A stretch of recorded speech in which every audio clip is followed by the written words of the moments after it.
Greetings. Another rant here.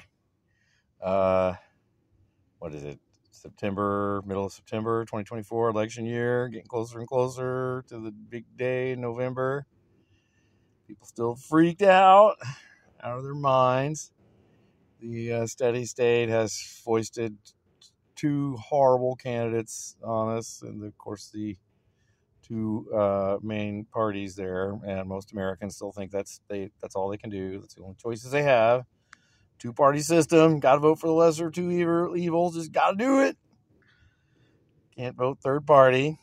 Can't have a strategy about how to get out of this stuck loop where basically the CIA decides everything, just sets up, does everything, pushes, fills the cabinet, the presidential cabinet, whether Democrat or Republican, with whoever they want. They fill it with Goldman Sachs, Raytheon, same old people. The steady state. That's why it's called the steady state. Presidents come and go, right? Administrations come and go.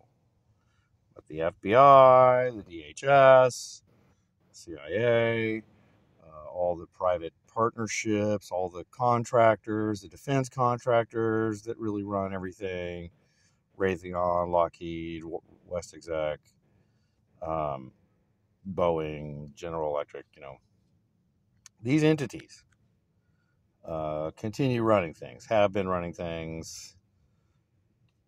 You talk to like executives at GE back in the past, and it's like, they're like, oh yeah, I remember Reagan. He was our boy. He was really cool. Oh yeah, Clinton. Oh boy, he was cool.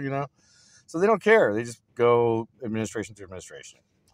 And of course, the American left has no eye for that, no vision for that. And a lot of the Republicans don't care. They're focused on things like immigrants and other stuff, and they're like patriots. Woo! Don't burn the flag. They got other like issues, right? Statism. They're like hardcore statists. They don't have an analysis of global power very much either. Although some on the sort of right side, leaning side, they wouldn't really say they're on the right. They wouldn't identify as Republicans. They know that they're against the corporate Democrats.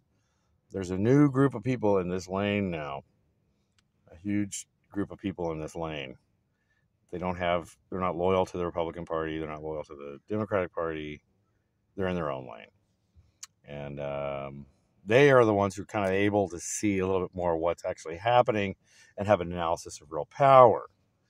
A lot of my friends on Facebook, a lot of my ex-activist friends from the Bay Area have just completely fallen into the false dichotomy between Trump and Kamala. They don't see what Trump and Kamala have in common.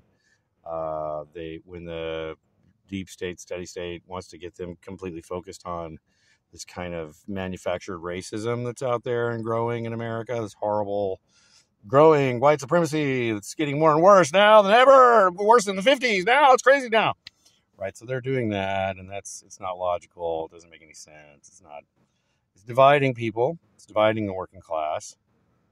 The way the whole trope of the Haitians in Springfield went, right? You got a community of about 60,000 people.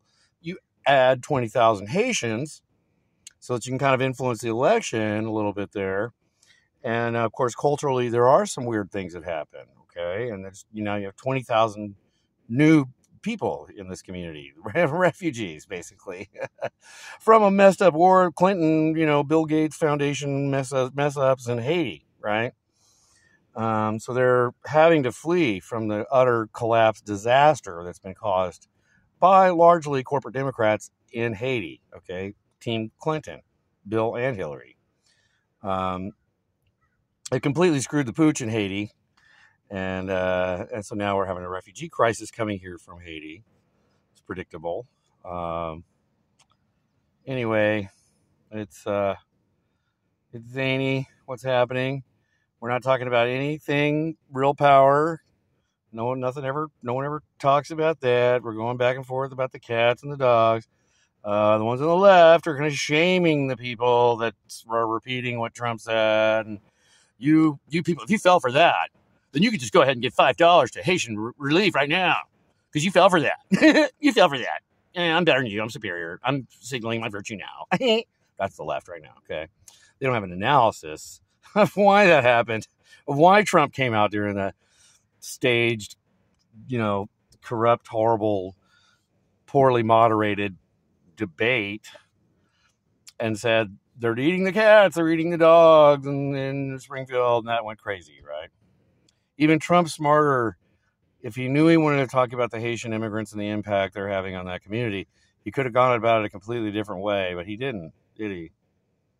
Nope, he did it in a maximum divisive and strange way. I actually laughed when I heard him say it. I was watching the debate. He's like, yeah, they're eating the cats and the dogs and the people who live there and all that. It sounded like hilarious, kind of, during the debate moment. It seems, and then that's the thing that's repeating now, okay? And the fact that both of the candidates on stage do not have a critique of fracking. They both support fracking. The fact that neither of them has a critique of the genocide in Gaza. And they're both completely beholden to AIPAC Israel. Okay, no one noticed that. Those are the kind of things we need to notice more. Those are the kind of things we need to make demands more. Okay? Just because the military contractors have taken over here doesn't mean we should put on pink tutus and binge watch Netflix and smoke a bunch of indica and think we're all radical, cool, and put on our Facebook, oh, yes, I'm anti-authoritarian, but I got vaxxed. I mean, that's completely cognitive dissonance. You're a doopy idiot toady. You took an experimental medical product that's been foisted on you by Pfizer and Moderna and corrupt medical establishment and a government that's completely captured by them, and NPR is completely captured, underwritten by Pfizer. Of course, no one on the left has a critique of Pfizer at all, and they instead have critiques of anti-vaxxers. Oh my God, Jeff, you even though you took 2 vaccines yourself, but you have a question about the mandate, and so now you're a crazy anti-vaxxer? See, that's where they're at. They're just completely, everybody's kind of like out of their minds right now. No one is talking about affordable housing. That's off the menu. Affordable healthcare, reforming healthcare, public option healthcare. Nope, that's completely off the menu. We're not going to talk about that shit. No way. I think my guy's here. All right, we're going to talk about this more later. Let's try to have some independent mind here. Let's try to get out of the false dichotomy that's foisted upon us, this false frame. Let's start to see real power. Let's if you have never looked up West Exec, it's one word, capital W-E-S-T, capital E-X-E-C. Okay, West Exec. Look him up. Just check him out. Check out this woman named Victoria Nuland. I don't know. Check her out. Check out Anthony Blinken. Okay. And then go back to totally hyper critiquing white people for being white and shit like that. You can get back to that narrative later, although that's completely disempowering, but that's the one you seem to love. That's the one that seems to be sexy. Stormy Daniels tits. And here's my guy. I got to go. All right. Talk to you later.